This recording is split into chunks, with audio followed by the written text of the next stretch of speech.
오늘 하나님 말씀 같이 보도록 하겠습니다. 전도서 8장 2절에서 17절까지 말씀입니다.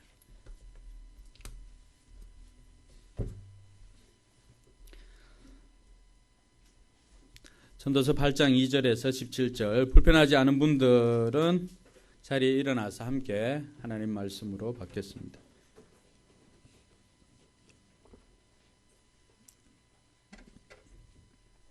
같이 읽습니다. 내가 권하노라, 왕의 명령을 지키라. 이미 하나님을 가리켜 맹세하였음이니라. 왕 앞에서 물러가기를 급하게 하지 말며 악한 것을 일삼지 말라. 왕은 자기가 하고자 하는 것을 다 행함이니라. 왕의 말은 권능이 있나니 누가 그에게 이르기를 왕께서 무엇을 하시나이까 할 수 있으라. 명령을 지키는 자는 불행을 알지 못하리라. 지혜자의 마음은 때와 판단을 분별하나니 무슨 일에든지 때와 판단이 있으므로 사람에게 임하는 화가 심함이니라. 사람이 장래 일을 알지 못하게 가르칠 자가 누구이랴. 바람을 주장하여 바람을 움직이게 할 사람도 없고 죽는 날을 주장할 사람도 없으며 전쟁할 때를 모면할 사람도 없으니 악이 그의 주민들을 건져낼 수는 없느니라. 내가 이 모든 것들을 보고 해 아래에서 행하는 모든 일을 마음에 두고 살핀즉 사람이 사람을 주장하여 해롭게 하는 때가 있도다. 그런 후에 내가 본즉 악인들은 장사 지낸 바 되어 거룩한 곳을 떠나 그들이 그렇게 행한 성읍 안에서 잊어버린 바 되었으니 이것도 헛되도다. 악한 일에 관한 징벌이 속히 실행되지 아니하므로 인생들이 악을 행하는 데 마음이 담대하도다. 죄는 100번이나 악을 행하고도 장수하거니와 또한 내가 아노니 하나님을 경외하여 그를 경외하는 자들은 잘 될 것이요 악인은 잘 되지 못하며 장수하지 못하고 그날이 그림자와 같으리니 이는 하나님을 경외하지 아니함이니라. 세상에서 행해지는 헛된 일이 있나니 곧 악인들의 행위에 따라 벌을 받는 의인들도 있고 의인들의 행위에 따라 상을 받는 악인들도 있다는 것이라. 내가 이르노니 이것도 헛되도다. 이에 내가 희락을 찬양하노니 이는 사람이 먹고 마시고 즐거워하는 것보다 더 나은 것이 해 아래에는 없음이라.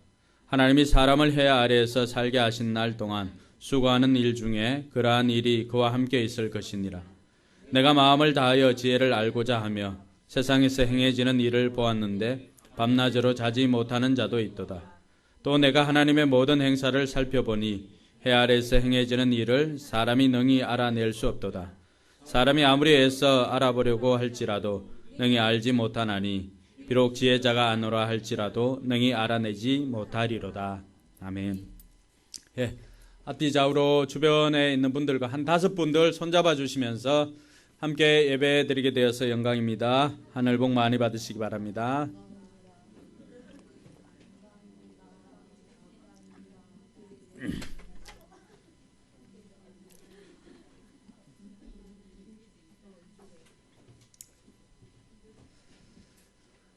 예, 우리 차이나 목장은 오늘 차이나 목장에서 섬기는 송이사님 아들이 왔습니다. 강민이.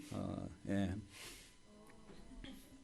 지난 작년이었나요? 작년 여름에 잠깐 왔다가 지금 부산에서 이제 혼자 나와서 공부를 하고 있는데 잠시 할머니 생신이라서 올라왔다가 어제 송이사님하고 통화를 하고 오늘 왔는데 또 오늘 또 부산까지 내려가야 합니다. 위에서 늘 기도해 주시기 바랍니다. 여러분한테서 한 주간 지내오면서 우리 자매님들 어떻게 지냈나요? 많이 좀 웃고 지냈나요? 어떠세요? 여러분들이 웃고 지내야 가정이 좀 화목하다고 그렇게 말씀드렸는데 얼마나 웃고 지냈는지 잠시 한번 생각해 보시기 바랍니다. 우리가 말씀을 실천할 때 또 실천하고자 할 때 여러 가지 저항들이 있습니다. 그것은 이 땅에 하나님만이 존재하는 게 아니라 때로는 우리가 잘 되는 것을 기뻐하지 않는 사탄의 무리들이 있습니다. 과거에는 우리가 다 그의 소속이었습니다. 하나님께서 우리를 너무 사랑하셨기 때문에 예수님을 보내주셔서 우리를 하나님의 자녀 삼아 주셨습니다.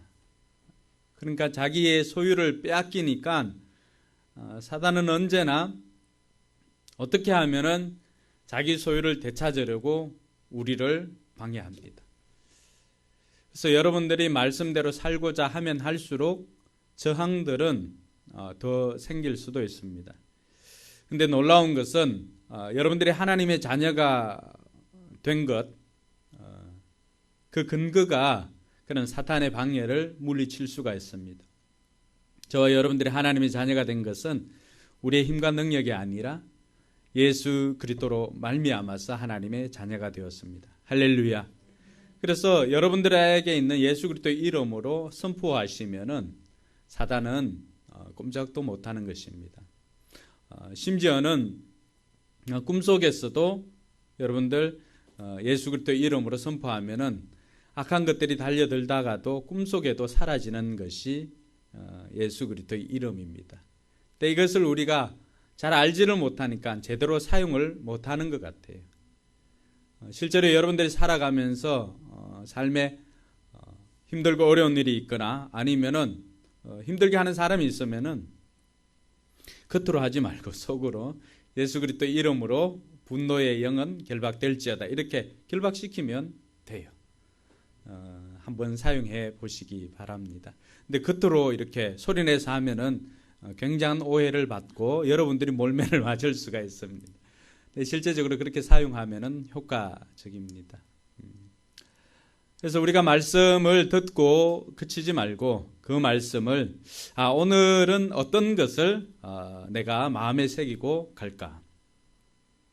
많은 것들을 이야기하지만 그 중에 한 가지만이라도 기억해서 실천하면은 확실히 여러분의 삶이 달라집니다. 그래서 지난번에는 좀 단순하게 사는 것도 우리가 배웠고, 그리고 사람을 기쁘게 하는 것보다 하나님을 기쁘게 하는 것이 훨씬 더 지혜 있는 사람이다. 그래서 하나님을 기쁘시게 하기 위해서 내가 사람들의 말에, 사람들의 판단에 일희일비하지 않고 하나님의 기쁨을 위해서 살아가고, 하나님을 경외하며 살아가고, 그리고 늘 웃으면서 살아가고, 이러한 것들 중에 여러분들이 한 주간 살면서 어떤 것을 실천했는지, 또 실천하지 못한 것들은 왜 실천하지 못했는지 늘 하루를 마무리하고 한 주를 마무리할 때는 늘 이러한 것들을 좀 피드백을 해보시면은 훨씬 더 여러분의 삶이 달라지게 될 것입니다. 그런 마음을 가지고 오늘 또 우리가 말씀을 접해 보도록 하겠습니다. 오늘 또 전도자가 우리에게 이야기해 주는 것은 전도자가 본 해 아래에서의 삶이 그렇게 생각하는 만큼 깨끗하지가 않더라고 하는 거죠. 어떻게 보면은 모순된 상황을 많이 보았기 때문에 전도자가 이 세상을 판단하고 평가할 때는 자신이 경험해보고는 그것이 다 헛되다라고 그렇게 말하고 있습니다. 지난 시간에도 전도자가 지혜가 필요한 이유가 지혜가 능력이 있었어도 그렇지만 세상이 너무나 헛되기 때문에 지혜가 필요한 것을 우리에게 이야기해 주었습니다. 또 오늘도 마찬가지입니다. 전도자가 해 아래에서 경험한 그 모든 것들을 경험하고 우리에게 소개해 주는 것은 역시 헛된 것들이 많이 있더라고 하는 것입니다. 여러분 세상을 살아보면서 경험한 것들 어떻습니까? 손이 수고한 대로 거두어 드리기만 해도 참 세상은 살만할 것인데 일한 만큼 거두어 드리지 못하는 것이 우리가 살고 있는 세상이죠. 또 여러분들이 보았을 때 의로운 사람이 좀 잘 되고 악한 사람이 심판을 받고 이런 것이 세상이 되어야 되는데 오히려 악한 사람은 더 잘 나가는 것 같고 정말 믿음대로 살아가는 사람들은 그 중에는 병으로 고생하는 사람들도 있고 이런 것들을 보면서 세상 참 불합리하다라고 생각할 수도 있었을 것입니다. 이 시대만 그런 것이 아니라 솔로몬이 살았던 시대에도 그리하였습니다. 그래서 세상이 참 모순되다라고 우리가 이해를 할 때가 많습니다. 근데 여러분 이 모순이라고 하는 단어가 어디에서 나왔겠습니까? 이 중국에 그 한비자라고 하는 사람이 있습니다. 한비자가 쓴 난일편에 보면은 이 모순에 대해서 설명을 합니다. 어떤 사람이 초나라에 창을 팔고 또 방패를 파는 한 사람이 있었는데 그 사람이 이 창을 가지고 이제 자신의 이 방패를 가지고 선전을 합니다. 이 방패는 무쇠로 만들었기 때문에 어떤 단단한 것도 아무리 단단한 것도 이 방패를 뚫지 못합니다. 아무리 날카로운 것들도 이 방패를 뚫지 못합니다라고 하면서 그 방패의 위엄을 자랑했습니다. 조금 있다가는 이제 자기가 가지고 있는 창을 이제 선전을 합니다. 이 창은 날카롭기가 세계 어떤 창보다도 뛰어납니다. 그래서 이 창으로 뚫지 못할 방패가 없습니다라고 이야기를 합니다. 근데 늘 그럴 때 그 옆에 있는 사람들이 등장하잖아요, 그렇죠? 그 창으로 한번 그 방패를 한번 찔러보라고. 어떤 것도 뚫지 못하는 것이 없는 창, 어떤 것도 막아낼 수 있는 방패, 그 창으로 그 방패를 한번 찔러보라고 했습니다. 그랬을 때 그 주인은 아무런 이야기를 할 수가 없었습니다.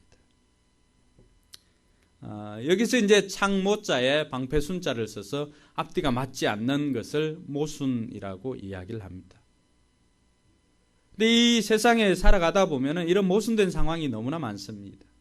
전도자가 보아왔던 것은 저 사람 정도면은 정말 복받고 살아야 되는데 저 사람 복받는 게 아니라 오히려 귀신은 저런 인생 뭐하냐, 안 잡아가고 뭐하냐 라고 하는 그런 사람들은 오히려 잘 되는 것을 전도자가 보았던 것이죠. 전도자가 보았던 것 중에 10절과 11절에 보니까 어떤 게 있습니까? 내가 보니까 악인들이 장사 지낸 바 되어, 뭐냐 그러면은 악하게 살았던 사람, 이런 사람이 이제 장사를 지내게 되었어요. 죽었어요. 장사를 지냈는데 장사 지내고 돌아오는 길에 많은 사람들이 그런 이야기를 합니다. 이 사람이 행한 것도 잊혀졌을 뿐만이 아니라 11절에 보니까 그 사람 그래도 괜찮은 사람이었는데 라고 하면서 오히려 악한 사람이 악한 일을 행했던 그 장소에서 그 사람을 오히려 칭찬하는 것을 전도자가 들었던 것이죠. 특히 우리나라 사람들은 잘 잊어버립니다. 금방 잊어버리다 보니까 나쁜 사람들, 나쁜 기업들, 악인들이 그 당시는 엄청나게 악한 일을 하고 이렇게 해도 뭐 좀 지나고 나면 다 잊어버립니다. 그리고 그것이 돈이 된다고 하면은 여지없이 또 사용을 합니다. 11절과 12절에 보니까 이 사람들이 악을 행하는 데 있어서 또 담대합니다. 우리가 생각할 때는 어떻습니까? 악한 사람들이 그 적시로 심판을 받으면은 더 안 할 것 같은데 심판이 좀 약하다거나 또 아니면 심판이 이루어지지 않으니까 오히려 악을 행하는 데 더 담대해집니다. 최근 들어서 이제 여러 사람들이 도박, 해외 원정 도박이나 조직 폭력배가 이제 개입되어 있는 해외 원정 도박에 휩싸여 가지고 기업을 하는 사람도 명단에 올라가고 그런 일들이 일어났습니다. 그 중에 유명 프로 구단의 추측 선수들도 몇 사람 들어 있습니다. 근데 안타까운 것은 몇 해 전에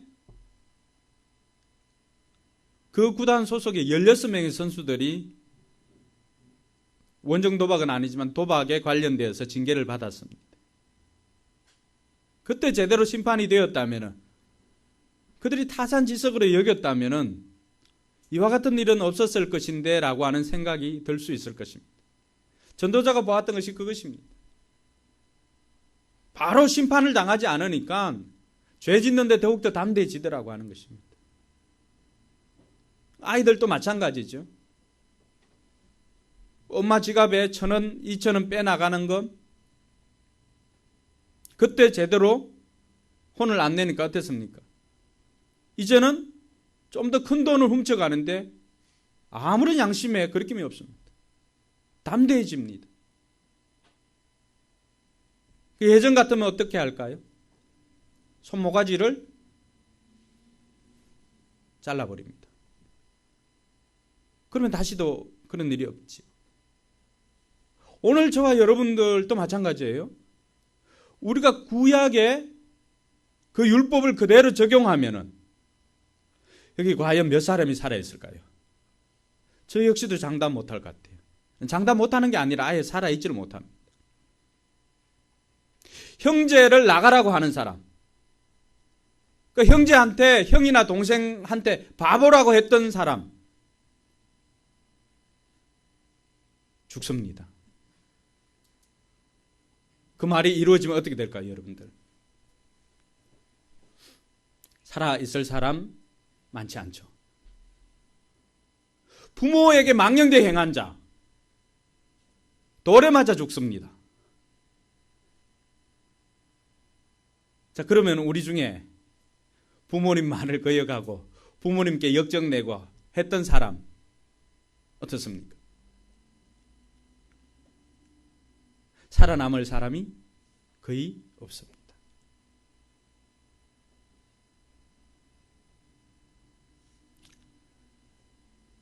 하나님께서 우리를 너무 사랑하시기 때문에 계속 기회를 주는 거예요. 그런데 우리는 그것을 알지 못합니다.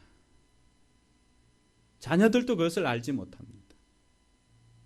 우리 스스로 깨닫고 돌이키기를 원하지만은 그러나 심판이 즉시 실행되지 않으니까 오히려 악을 행하는데 더 담대해지더라고 하는 것입니다. 전도자가 볼 때는 이것 또한 모순이다라고 생각한 것입니다. 또 14절과 15절을 보니까 악인들이, 의인들이 받아야 할 상을 악인들이 받고 있고, 악인들이 받아야 할 벌을 의인들이 받고 있는 이런 모순된 세상을 전도자가 보았던 것입니다. 이것을 보면서 깨닫는 것은 그 당시에도 이런 모순된 세상은 의가 사라진 세상이다. 의로움이 사라진 세상. 예전부터 우리가 들어왔던 학교에서 학교 딱 교문 들어가면은 뭐 관공서, 모든 관공서에 있었던 문구가 있습니다. 뭡니까? 혹시 기억하세요? 정의사회 구현. 요즘 별로 없죠? 공무원 없나요, 우리 중에? 요즘은 정의사회 구현이 별로 없는 것 같아요. 정의사회 구현이 안 됐는데도 별로 없는 것 같아요. 근데 그 당시에는 왜 이런 정의사회 구현이 필요했는가? 정부가 어떻게 세워졌습니까? 그때 당시는 정통성을 확보를 해야만 했습니다. 자신들이 정권을 잡고 했던 이런 것들이 정통성을 확보를 해야 되기 때문에 무엇보다도 정의로움, 자신들이 정의한 정의로움이지만 정의사회 구현이 필요했던 것입니다. 법보다는 주목이 더 앞섰고, 그리고 실력보다는 어떤 실력 이외에 뒷돈이나 뭐 뇌물이나 이런 것들로 인해서 자신들이 원하는 것 이루다 보니까 정의사회 구현이 필요했습니다. 근데 여러분 한번 생각해 보십시오. 정의사회 구현이 문구로만 명시했던 그때만 정의사회 구현이 필요한가? 오늘날은 어떤가? 오늘날도 보니까 언제였던가요? 잠깐 저녁에 나갔는데 그 가게에서 텔레비전을 보니까 이사장과 관련된 뭐 정식 교사 채용하는데 이사장 친척 또 뭐 이사장 며느리 아들 대부분 그런 사람들이 600몇 대 1 아니면 300몇 대 1 경쟁을 뚫고 정식 교사가 되었더라고요. 다른 사람들은 어떨까요? 공정하다고 생각하겠습니까? 오늘 우리가 살아가고 있는 이 시대에도 의가 사라진 세상이다라고 하는 것을 우리 주변에 잠깐만 눈을 돌려도 우리는 다 알 수가 있습니다. 그래서 오늘은 여러분들과 함께 과연 이 의인과 악인은 어떻게 구별되는가 한번 살펴보고자 합니다. 근데 이 의라고 하는 것, 의로울 의자죠. 의라고 하는 것을 우리에게서 찾을 수 있는 것 아닙니다. 의자 한번 찾아서 띄워주실래요? 한문 의자. 여러분, 한문 의자를 보시면은, 이 의로울 의자를 보시면은, 참 이 중국 뜻글자나 이런 것들이 우리에게 많은 도전을 줍니다. 의자를 보면은 그 의로움이 나에게서 비롯된 게 아니라고 하는 걸 알 수 있습니다. 의로울 의자의 제일 아랫부분은 뭐예요? 나아자지요. 나아자 위에 뭐가 올라가 있습니까? 양이 올라가 있습니다. 뭐예요? 나를 대신해서 양이 희생물이 되었을 때 비로소 우리는 의로움을 입을 수가 있다는 거예요. 우리가 율법적으로 아무리 의롭게 살아도 이것이죠. 오를 의자. 아랫부분이 나아자잖아요. 윗부분은 그 밑으로 하나만 삐치면은 양자가 되는 거지. 양자. 내가 의롭게 되는 것은 나 스스로 이겨 빼고 나 스스로는 절대 의로울 수 있는 존재가 아니에요. 우리가 의롭게 되는 것은, 우리가 옳은 길을 걸어가는 것은, 우리가 죄로 인해서 오염된 속성을 가지고 오염된 것을 가지고 우리 스스로 절대 의로울 수가 없어요. 이 세상에 의롭지 않은 것이 어떻게 보면 당연하다고 할 수가 있어요. 근데 우리의 의로움을 어디서 찾을 수가 있는가? 나 대신에 제물로 바쳐진 이 양이 나를 대신해서 제물로 바쳐진 거예요. 이 양이 누구예요? 이디오피아 내시가 읽었던 게 뭐예요? 이 내용을 읽고 있었던 거예요. 도수장에 끌려가는 그 양처럼 그 도살장에서 아무런 말도 없이 희생되어지는 그 양. 도대체 그 희생되는 양이 누구냐라고 했던 거죠. 그걸 누가 설명해 준 거예요? 빌립 집사님이 설명해 준 거 아니에요? 요한의 제자들도 예수님에게 가서 물어볼 때 요한이 그렇게 이야기를 합니다. 보라, 세상 죄를 지고 가는 뭐라고요? 하나님의 어린 양이로다. 그 당시의 양은 다 우리의 희생 제물로 드려졌던 것이 양입니다. 우리의 의로움도, 세상의 의로움도 우리에게서 나올 수 있는 게 아니라고 하는 거예요. 그 의로움은 우리를 대신해서 십자가에 달려주신 예수 그리스도로 말미암아서 내가 의로워질 수 있는 것입니다. 할렐루야. 또 이것을 깨닫지 못하니까 세상에는 불의한 것들이 판을 칠 수밖에 없습니다. 우리가 어떻게 하면 이 의로운 삶을 살 수 있는가? 먼저는 왕의 명령을 지키는 것입니다. 오늘도 말씀해 보니까 2절에 보니까 내가 권하노라 왕의 명령을 지키라. 이미 하나님을 가리켜 맹세하였습니다. 왜 우리가 이 하나님의 명령을 지키고 왕의 명령을 지켜야 되는가? 왕은 그 나라에 세워진 최고의 지도자입니다. 질서를 따르는 거예요. 옳음은 그 질서를 따르는 것입니다. 여러분 가정에서 왜 부모님 말씀에 순종하고 남편 말에 순종해야 하는지, 아버지 말에 왜 순종해야 하는지, 그 아버지는, 그리고 아버지가 부재한 가정의 어머니는 그 가정의 왕입니다. 여러분 믿으십니까? 하나님께서는 그 가정을 통치할 때 누구를 통해서 통치하겠습니까? 그 가정에 세워준 아버지와 어머니를 통해서 통치하십니다. 잘못을 일일이 백성들에게 묻는 것 아니에요. 지도자에게 그 잘못을 묻습니다. 그리고 운동팀들 마찬가지예요. 프로야구 이제 시즌은 끝났어요. 포스트 시즌이 되면은 늘 들려오는 소식은 감독들 경질, 코치들 바뀌어지는 거. 운동장에서 뛰는 건 누구예요? 선수잖아요. 잘리는 건 누구예요? 지도자예요. 왜 그럴까요?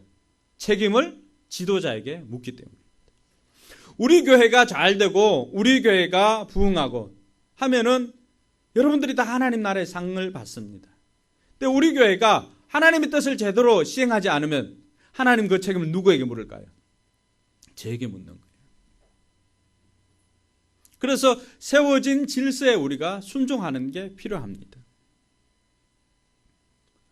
로마서 13장 1절과 2절에 보면은 왜 우리가 세워진 권위에 순종을 해야 되는지 나와 있습니다. 같이 한번 읽어볼까요? 각 사람은 위에 있는 권세들에게 복종하라. 권세는 하나님으로부터 나지 않음이 없나니 모든 권세는 다 하나님께서 정하신 바라. 그러므로 권세를 거스르는 자는 하나님의 명을 거스름이니 거스르는 자들은 심판을 자취하리라. 예. 그래서 이 말씀 뭐예요? 의인은 뭐예요? 왕의 명령을 세워진 질서에 순종하는 사람이 의인이다라고 하는 걸 알 수 있습니다.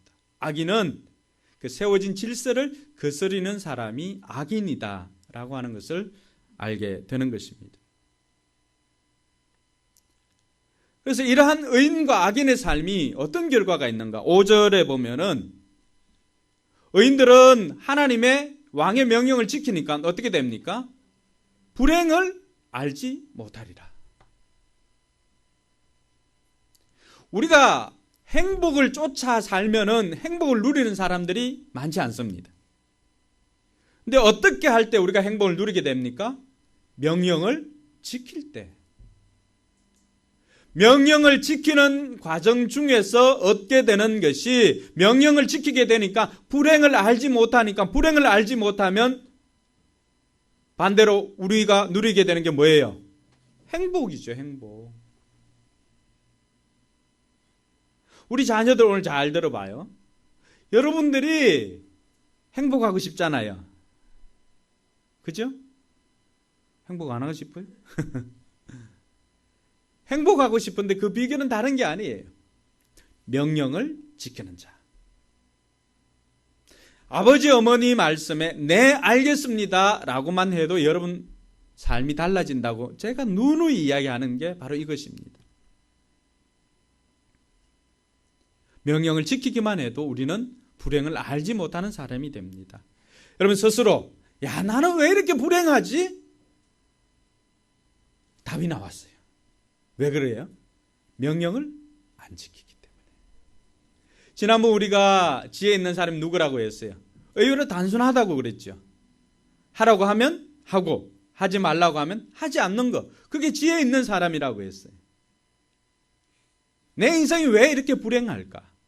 나는 왜 잘 안 될까? 왜 내 인생 다른 사람은 승승장구하는데 나는 왜 이렇게 꼬일까?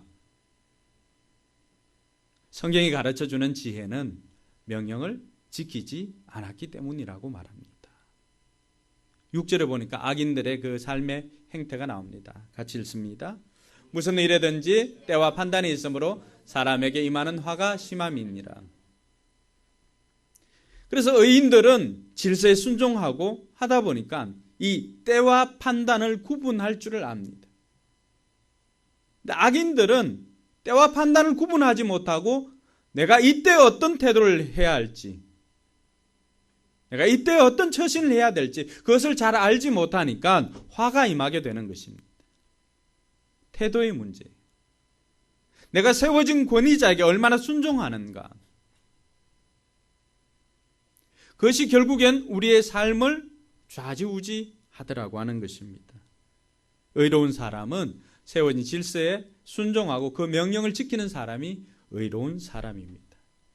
그렇다면 오늘 저와 여러분들이 의로운 삶을 살고 있는지 우리가 돌아보고 이번 한 주간 세워진 권위에 네 알겠습니다 하고 순종하는 한 주간 되기를 주님의 이름으로 축원합니다.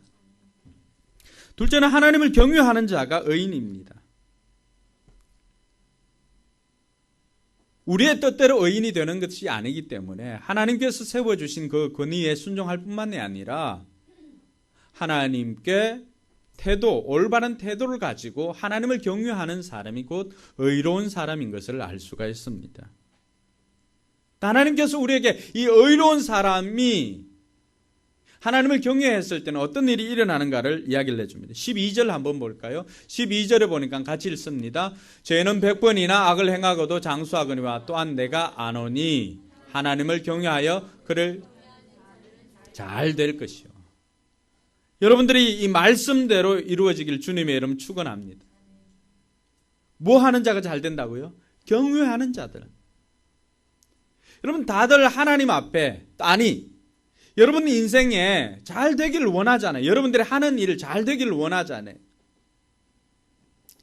성경이 우리에게 가르쳐주는 잘 되는 비결은 하나님을 경외하는 것입니다. 어저께 우리 성인이 누나가 인천공항에 취업했다는 이야기를 들었습니다. 방사선거를 나왔는데 KBS하고도 이렇게 두 군데 냈는데 서류 합격하고 인천공항에 면접을 봐서 어제 취업을 하고 송도에다가 집을 구하러 올라온 이야기를 들었습니다. 왜 이 이야기를 하나 그러면은 저 부모님들이 늘 하나님을 경외하는 삶을 살았습니다. 자신의 삶보다도 또 하나님을 우선히 여기고 우리 교회가 힘들 때마다 저 어머님이 많이 섬겨주셨고 또 저 아버지는 우리가 무안에 여름 성경학교 사역하러 갔을 때도 어린 성인이 데리고 그때 당시 어린 성인이 데리고 그곳까지 자기 휴가를 그때 내서 그곳까지 와가지고 성경학교를 섬겨주고 갈 정도였습니다. 내가 하나님 앞에 어떤 태도를 가지는가에 따라서 내가 잘 될 뿐만이 아니라 내 자녀들이 잘 되는 것을 보았습니다. 경외라고 하는 것을 다른 말로 바꾸면 뭘까요? 하나님에 대한 우리 태도지요. 하나님을 두려워하니까 하나님 앞에 어떤 태도를 취해야 할지를 압니다. 하나님을 높이고 하나님을 먼저 섬기고 이렇게 하다 보니까 그 삶이 오늘 말씀해 보니까 하나님을 경외하는 자들은 잘 될 것이요. 여러분의 삶이 그렇게 잘 되길 주님의 이름으로 축원합니다. 3천 몇백 대 4명 뽑는데 3천 명이 넘게 이렇게 왔다 그러더라고요. 그걸 다 뚫고 합격한 거예요. 그리고 마침 창조과학회를 통해 가지고 미국에 잠깐 그 창조과학회 여행을 몇 주 갔지? 2주 갔나? 박성희? 2주 갔는데 그 경험을 인터뷰 때 한 거예요. 그러니까 다른 사람들과 뭐가 된 거예요? 차별화가 된 거죠. 그래서 된 거죠. 저는 여러분들과 여러분 자녀가 잘 되길 바랍니다. 근데 악인들은 왜 잘 안 될까요? 13절에 보면 그 이유가 나와 있습니다. 같이 읽습니다. 악인은 잘 되지 못하며 장수하지 못하고 그날이 그림자와 같으리니 이는 하나님을 경외하지 아니함이니라. 결국에는 우리가 하나님 앞에 어떤 태도를 취하는가에 따라서 잘 되고 잘 안 되는 게 하나님에 대한 태도에 달려 있더라고 하는 것입니다. 누차 이야기하지만 태도가 우리의 인생의 고도, 높낮이를 결정합니다. 여러분 정말 잘 되어서 많은 사람들이 선한 영향력을 끼치고 살려고 한다면 하나님을 경외하시기 바랍니다. 그것이 비결이에요. 그래서 많은 사람들이 인생의 최고의 정점을 찍은 많은 사람들을 보면은 그 사람들의 대부분은 하나님을 신실히 경외하는 사람들입니다. 윤태선 목자 그 페이스북에 보니까 그게 누구지요? 무슨 회장? 필룩스 회장. 필룩스 회장님이 1원이 넘는데 그분 이야기 가운데도 하나가 그렇습니다. 인간의 노력이 90이라면 10%에만 그 하나님의 은혜가 있어야 됩니다. 자신이 이때까지 그렇게 나이가 들면서도 매번 20여 개 이 프로젝트를 시행하는데 4-5개는 꼭 성공을 거둔다는 거예요. 근데 그런 성공의 경험들이 다른 데서 온 것이 아니라 그 사람이 비결로 이렇게 오랫동안 기업을 하고 대기업을 운영할 수 있었던 것은 다른 것이 아니라 바로 하나님을 경외하는 것. 하나님 앞에 어떤 태도를 가지는가가 결국 사업의 성패를 가지고 왔다는 것입니다. 여러분의 인생의 성패, 아직까지 나는 그렇게 안 살아봐서 모르겠다. 아직도 나는 그 연령대까지 살아보지 않아서 모르겠다라고 하는 사람들도 먼저 경험한 이들의 경험을 통해서 배울 수 있기를 바랍니다. 여러분 인생의 성공을 결정하는 것은 하나님을 어떻게 대하는가가 여러분 인생의 성공을 좌우합니다. 하나님을 경외하시기 바랍니다. 그것이 지혜의 근본일 뿐만이 아니라 성공의 비결입니다. 오늘 수많은 사람들이 성공하고자 합니다. 그러나 성공하는 사람들은 많지 않습니다. 왜 그럴까요? 바로 이 키를 모르는 것입니다. 하나님을 경외하는 것이 성공의 비결입니다. 악인들은 그렇지 않다고 했죠. 그 이유는 하나님을 경외하지 않기 때문이라고 했습니다. 그럼 오늘부터라도 여러분 마음을 한번 바꾸어 보시기 바랍니다. 내가 어떻게 하면 하나님을 최고로 모실까? 여러분들이 하나님을 최고로 대할 때 하나님도 여러분들을 최고로 대우해 주실 것입니다. 하나님도 우리에게 은혜를 베풀어 주시지만 기본 모든 관계는 give and take예요. 그게 황금률이에요. 관계에 있어서 황금률은 뭡니까? give and take예요. 주는 대로 받는 거예요. 심는 대로 거두는 거예요. 하나님 앞에 심었더니 거둬들이는 거예요. 하나님을 높였더니 하나님께서 우리의 인생을 높여줍니다. 성경이 수많은 믿음의 선배들이 우리에게 증언해 주는 게 뭡니까? 내가 하나님 앞에 하나님을 높였더니 하나님께서 내 인생 이렇게 높여주셨다는 그 이야기 아닙니까? 다윗의 전체 이야기를 이렇게 압축하면 뭡니까? 그가 어떻게 해서 하나님 마음에 합한 자가 되었습니까? 다윗은 언제나 하나님을 최고로 섬겼습니다. 여러분 최고가 되고 싶고 또 성공하기를 원하고 많은 사람들에게 선한 영향력 끼치는 삶을 살기를 원한다면 하나님을 최고로 대할 수 있기를 바랍니다. 일단 여러분 태도를 먼저 고치시기 바랍니다. 많은 사람들이 복받기를 원합니다. 성공하기를 원합니다. 근데 하나님 앞에서 어떤 태도로 예배를 대하고 어떤 태도로 하나님 앞에 나아가는지 삶을 점검해 보시기 바랍니다. 비결은 거기에 있었습니다.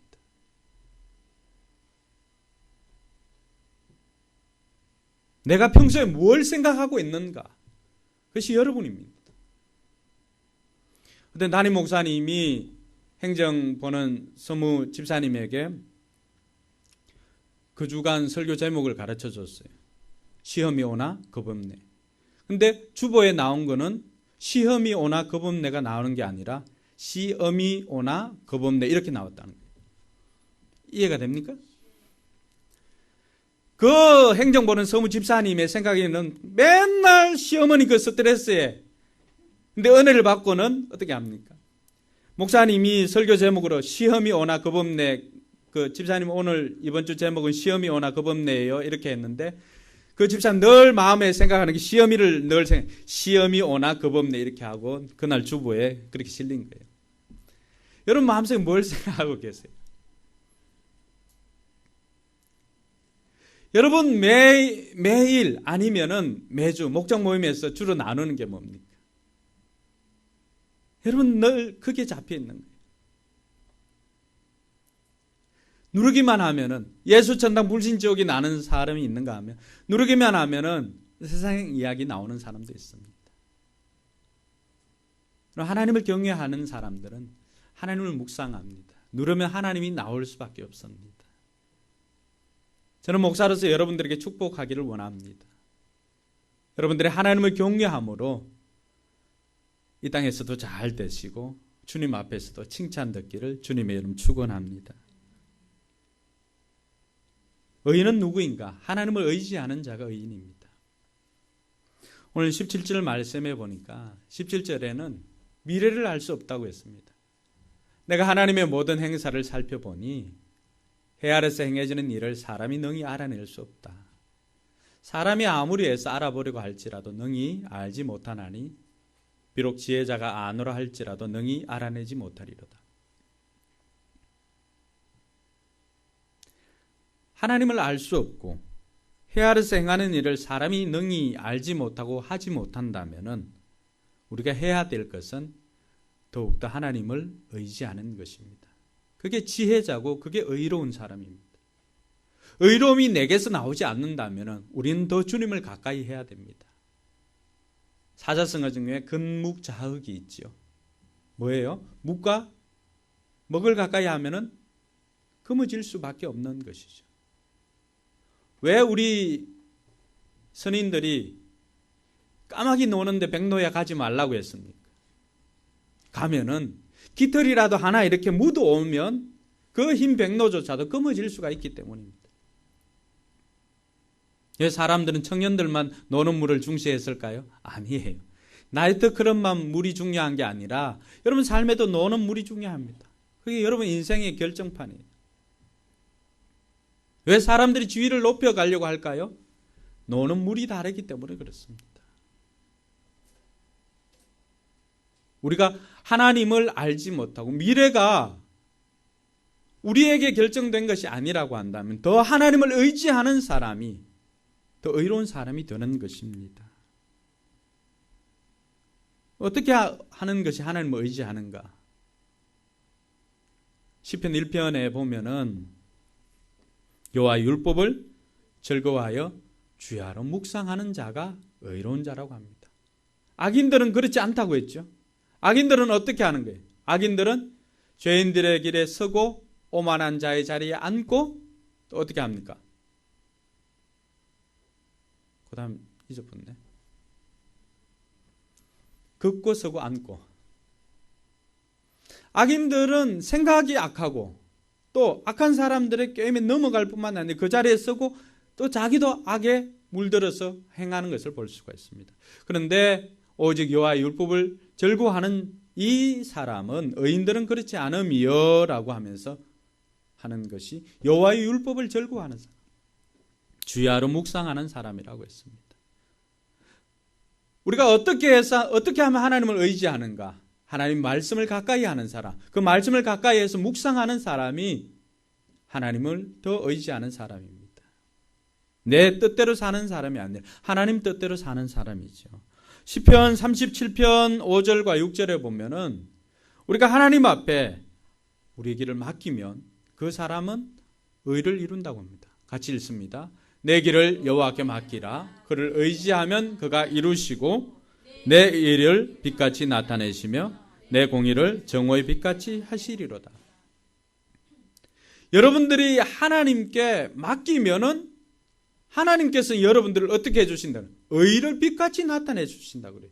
그 의가 우리에게 달려 있는 것이 아니라 우리가 하나님을 의지하면 하나님께서 우리를 의롭게 해주신다는 것입니다. 할렐루야. 우리의 길을 여호와께 맡기는 게 뭐예요? 뭘로 맡길 수가 있어요? 그게 기도입니다. 기도. 우리는 하나님을 의지하는 만큼 그분께 구할 수가 있습니다. 아이들은 부모를 의지하니까 매 순간 엄마를 찾는 거죠. 아빠를 찾고. 그러한 것처럼 여러분들이 하나님을 의지하는 만큼 여러분들은 하나님께 구하는 것입니다. 맡기는 것은 구하는 것입니다. 자, 하나님을 의지하는 것은 여러분들이 더 하나님께 기도하는 것, 하나님을 믿는 것이 곧 의지하는 것이죠. 기도로 여러분의 삶을 맡기고 응답받아서 축복을 누리는 저와 여러분들 되기를 바랍니다. 시편 73편 28절은 이렇게 이야기합니다. 하나님께 가까이 함이 내게 복이라.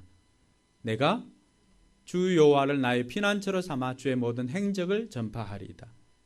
하나님께 가까이 하는 것이 내게 복이라. 그러니까 하나님을 의지하는 것이죠. 그게 예배입니다. 예배. 그리고 그렇게 예배를 통해서 하나님께 복을 받고는 어떻게 합니까? 내가 주 여호와를 나의 피난처로 삼아서 주의 모든 행적을 전파하리다. 간증이고 전도인 것이죠. 결국 하나님을 의지하는 것은 말씀, 기도, 예배, 전도. 우리의 신앙의 기본기를 잘 지키는 것이 하나님을 의지하는 사람들의 삶의 특징입니다. 이번 한 주간 이런 기본기를 잘 다져서 여러분들이 의로운 삶을 삶으로 하나님께 영광 돌리고 주변 사람들에게도 선한 영향력을 끼칠 수 있기를 주님의 이름으로 축원합니다. 기도하겠습니다.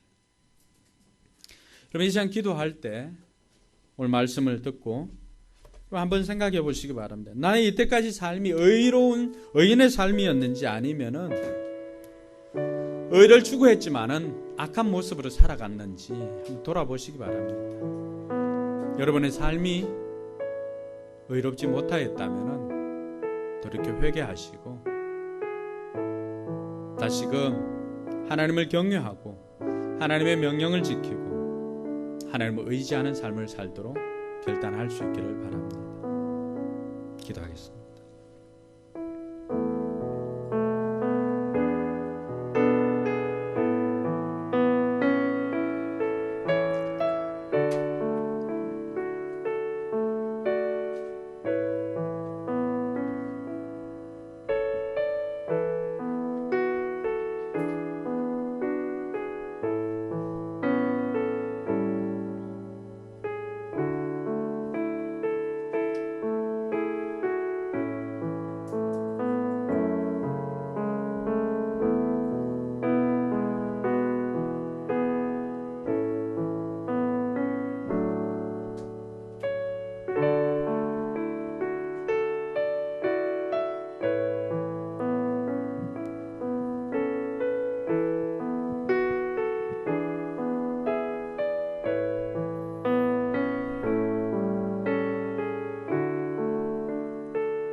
우리 자리에 일어나서 찬양하고 결단하며 나아가겠습니다. 나의 힘이 되신 여호와여, 나의 힘이 되신 여호와여, 내가 주님을 사랑합니다. 주는 나의 반석이시며 나의 요새시라. 주는 나를 건지시는 나의 주, 나의 하나님, 나의 피할 바위시요 나의 방 되시라. 나의 하나님,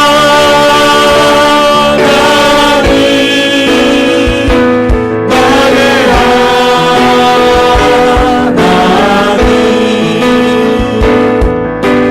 구원의 불이시요 나의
산성이라.